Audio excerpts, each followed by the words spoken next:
ആ ഒരു സിനിമയിൽ അഭിനയിക്കാൻ വേണ്ടിയിട്ട് രജനി ശർമ്മ എന്ന പേരിൽ ഹിന്ദിയിൽ നിന്ന് ഒരു നായികനെയാണ് ഇവർ കൊണ്ടുവന്നത്.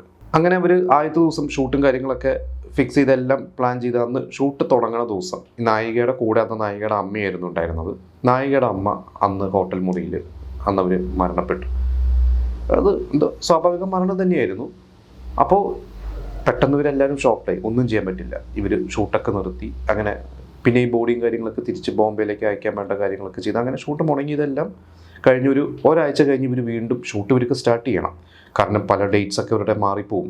നസീറിൻ്റെയും മറ്റുള്ള ആർട്ടിസ്റ്റുകളുടെയൊക്കെ ഡേറ്റ് ഒക്കെ മാറിപ്പോകാൻ സാധ്യതയുള്ളതുകൊണ്ട് ഇവർ വേറൊരു നായികയെ വെച്ചിട്ടൊക്കെ ഷൂട്ട് ചെയ്യാമെന്ന് പ്ലാൻ ചെയ്തപ്പോഴാണ് ഈ നായിക വിളിച്ചിട്ട് സംവിധായകനോട് പറഞ്ഞു, ഞാൻ തന്നെ അഭിനയിക്കാം, എന്തായാലും നിങ്ങൾ ഇത്രയും കാര്യങ്ങളൊക്കെ എനിക്ക് ചെയ്തു തന്നല്ലേ, ബോഡിയൊക്കെ ഇവിടെ എത്തിക്കേണ്ട കാര്യങ്ങളൊക്കെ എനിക്ക് വളരെ നിങ്ങളോട് നന്ദിയുണ്ട്, ഞാൻ തന്നെ അഭിനയിച്ചോളാം എന്ന് പറഞ്ഞ നായിക തന്നെ വരുന്നു, അഭിനയിക്കുന്നു. ഈ ഒരു ഷൂട്ട് കാര്യങ്ങൾ നടന്നുകൊണ്ടിരിക്കുന്ന ദിവസം ഇതേപോലെ തന്നെ ഇവർ യൂണിറ്റിലെ വണ്ടിയോ എന്തോ പോയിക്കൊണ്ടിരിക്കുമ്പോൾ ആക്സിഡൻറ്റ് സംഭവിക്കുന്നു. ഡ്രൈവർക്ക് അപകടം, കാര്യമായിട്ട് അപകടമൊക്കെ പറ്റുന്നു, ഡ്രൈവർ ഹോസ്പിറ്റലൈസ്ഡ് ആവണം. അപ്പോൾ അങ്ങനെ കുറേ പ്രശ്നങ്ങൾ സംഭവിച്ചു, മരണവും ആക്സിഡൻറ്റും ഒക്കെ സംഭവിച്ചപ്പോൾ പലരും പറഞ്ഞു ഇത് എന്തോ ഒരു പ്രശ്നമുണ്ട്, ചെയ്യണ്ട. അതായത് നമ്മൾ പറയൂലേ സിനിമയിൽ കുറേ ഓൾറെഡി വിശ്വാസം അന്ധവിശ്വാസം ഒക്കെ കൂടി കഴിച്ച് കിടക്കുന്ന ഒരു മേഖലയാണ് സിനിമ. അപ്പോൾ ഇത് വേണ്ട, എന്തോ ഒരു ശാപം കിട്ടിയതുപോലെയാണ്, ഇത് ചെയ്യണ്ട എന്ന് സംവിധായകനോട് പറഞ്ഞു കഴിഞ്ഞപ്പോൾ സംവിധായകൻ പറഞ്ഞില്ല ഞാൻ ചെയ്യും എന്ന് പറഞ്ഞാൽ അദ്ദേഹം ആ സിനിമ തീർത്തു.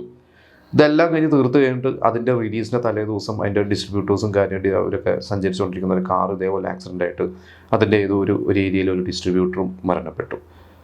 അങ്ങനെ വീണ്ടും പ്രശ്നങ്ങൾ. പക്ഷേ സിനിമ തിയേറ്ററിലെത്തി, 80-ലാണ് ആ സിനിമ റിലീസാവുന്നത്, തിയേറ്ററിലെത്തി, ആ സിനിമ വളരെ സൂപ്പർ ഹിറ്റായി. അപ്പോൾ എല്ലാ വിശ്വാസങ്ങളും അന്ധവിശ്വാസങ്ങളെയും ഒക്കെ തകിടം മറിച്ച് എന്താ പറയുക അതിജീവിച്ചുകൊണ്ട് തന്നെ, പ്രശ്നങ്ങളൊക്കെ അതിജീവിച്ചുകൊണ്ട് തന്നെയാണ് സിനിമ തീർത്തത്. അങ്ങനെ സംവിധായകൻ പി ചന്ദ്രകുമാറിൻ്റെ നസീറിനെ വെച്ചും സിനിമകൾ ചെയ്യാം, ഹിറ്റാക്കാമെന്ന് ഈ സിനിമാ ലോകത്തിന് തന്നെ അദ്ദേഹം പ്രൂവ് ചെയ്ത് കൊടുത്ത ഒരു സിനിമ തന്നെയായിരുന്നു എയർ ഹോസ്റ്റസ്.